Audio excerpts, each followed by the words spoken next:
With both starting guards out, the Lakers did not turn the offense back over to LeBron James. The Dodgers use an old school technique to help Andy Pages' hot start, and the Sparks retain another forward, which may squeeze out its biggest Instagram model, post player. Good morning. I'm James.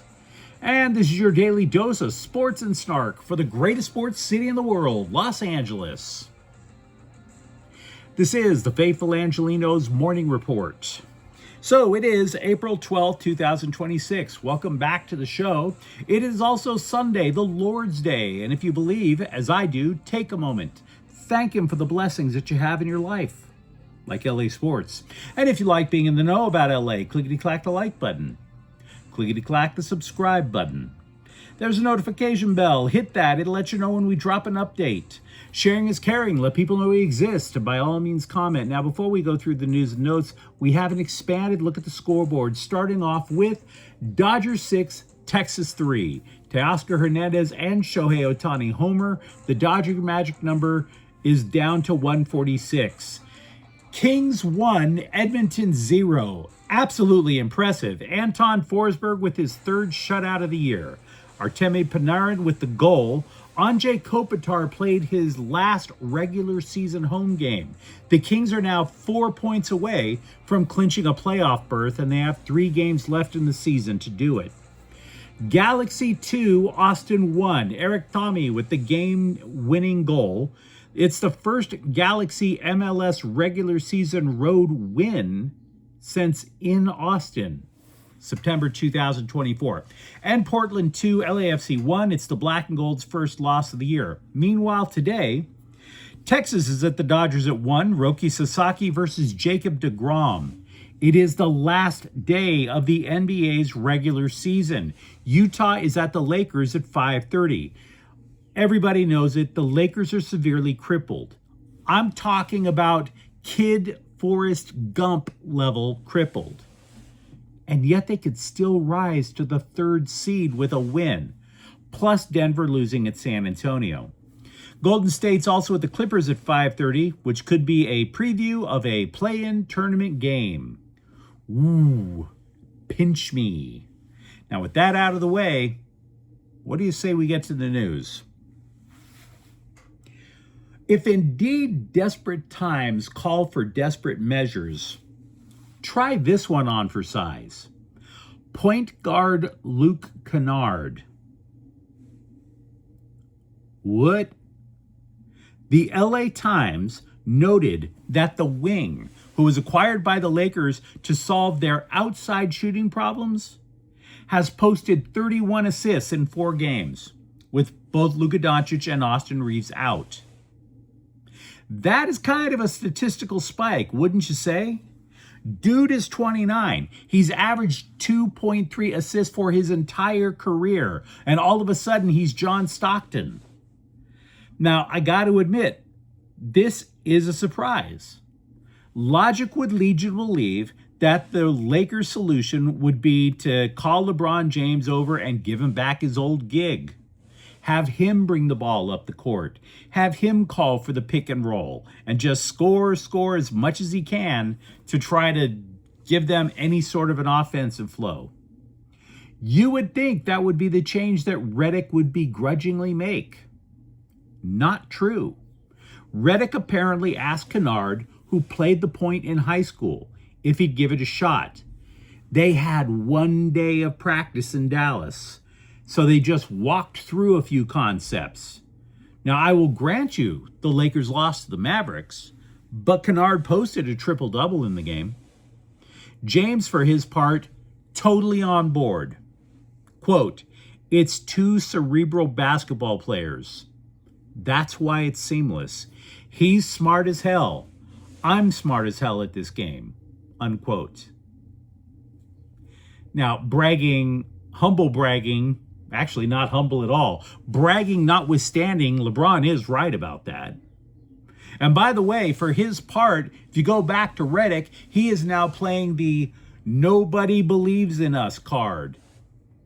And you know what? Let him. He's entitled. I truly doubt Reddick knows who I am. But if he did, and he wants to give me the finger, go for it. I understand. Just know, Coach, that the line of people who want to give me the finger starts at the left and goes for quite a ways. Reddick told the Scribes, quote, "I know none of you guys had us in the top 4 to start the season. That's just the reality. Most people had us as a play-in team or even worse. We've had to manage the expectations of the Lakers and also the negativity that just naturally surrounds every loss, and I think our group has managed that well," unquote. Now, he's right on just about every count. I did not make a prediction where the team would be. To be fair to me, I was very confident this was a playoff team, better than a play-in team, but I sure as hell wasn't going to say they were better than Oklahoma City. I didn't make a prediction because of Oklahoma City, not because of the Lakers. Moreover, over time, I think I've been pretty fair in saying that Reddick's actually been pretty solid with an otherwise awkwardly constructed roster. This is not exactly the second coming of Pat Riley, but 50-plus wins in his first 2 years at the helm, yeah, I'll credit him for that. And by the way, it's a team that's actually fun to watch. When was the last time that you said that about Laker basketball? That it looked like fun? Would you go all the way back to Shaq and Kobe? Would you go all the way back to Showtime? You know, a team that's fun, one that plays with grit. But we're still in Oklahoma City's world right now. And the Lakers don't play any defense. And frankly, I don't think they're going to survive until Doncic and Reeves get healthy for the playoffs. That's just me. You can tell me I'm wrong in the comments thread. I used to cover baseball. Some of you guys know that. I've seen this before. So this story sounds like it's going to be cutting edge. And it's not. The Athletic has described the evolution of Dodger center fielder Andy Pages' approach at the plate.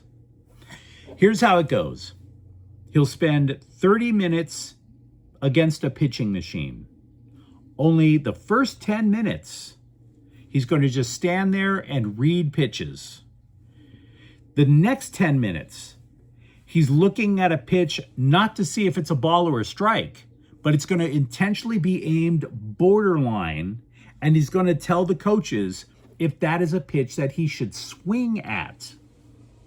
And then, of course, they give him a bat for the final 10 minutes and apply what he's learned. Because of that repetition, he is no longer, the John Daly of the Dodger lineup. Grip it and rip it. Now, to be clear, I'm not trying to say this guy is going to be replacing Shohei Ohtani at leadoff because he's coaxing walks. He sure isn't coaxing walks. He's not doing that at all. But he is hitting .449 for a reason. Said Dave Roberts, quote, "He knows exactly what he wants to do every time he gets up to bat. There's complete clarity and just kind of letting him be himself as a ball player," unquote. So, if you're wondering how Andy Pages all of a sudden figured it out, the Dodgers went old school. Just had him read pitches until it registered into his skull. Whether it stays that way is anybody's guess. The following is not necessarily a Dodger note, but it's about a former Dodger that I found worth sharing. Justin Turner is still playing ball. He signed with a team in Mexico. Yesterday, I speculated that Derica Hamby might look for a job elsewhere than the Sparks because the team is undergoing yet another rebuild. I was wrong. Now, to be honest, I'm okay with being wrong. I mean, if I had the choice of understanding football, Major League Baseball, I would totally rather do that than say I'm an expert on WNBA free agency. Okay? What, like you would choose any different. Don't lie to me. Don't lie. We all know what we would choose. Hamby went to the socials yesterday to say, no, she's not leaving. She wants to stay in LA. Now, the deal is not final. Reports are suggesting that it's 3 years, $3.5 million. That should bring the three-time All-Star to the end of her career, frankly. Last year, she posted a career high with 18.4 points per game. But this is creating a really interesting little ish with LA. With the moves that they're making, and in one case trying to make, are the Sparks low-key telling Cameron Brink to turn off the filters, to put the gram off to the side, and finally work on her game? Because right now, do you start her over Hamby? 18.4 points per game? Do you start her over Nneka Ogwumike, a former MVP with the Sparks coming back? Brink and Ogwumike, by the way, they are both considered centers. Are you really going to start the young blonde over the former MVP? Hamby, by the way, is considered a power forward. Now, don't get me wrong, you could still theoretically shift Hamby to the 3 and slide Brink in at power forward. That's a possibility. Meanwhile, the backcourt should be Kelsey Plum and Ariel Atkins, who may or may not have been acquired in a trade for Rickea Jackson. That trade, Rickea Jackson for Atkins, was supposed to be made official yesterday, but I haven't seen it confirmed yet. But let's assume for the moment that it's not going to happen. Now you've got a logjam in the front court. Because now you're talking about 3 players who can score and 1 who only knows how to attract simps. If Jackson isn't going to Chicago, she puts up way better numbers. Unless the stat is thirst trap picks, because nobody touches Cameron Brink there. It's a very interesting development with the Sparks. Now, also, they added depth to the backcourt. Guard Erica Wheeler, who spent last season with Seattle, announced that she is returning to LA as well. She played for the Sparks back in 2021. She's averaged just over 10 points per game last season. So yeah, changes are afoot. Maybe they're going to look like an actual professional basketball team.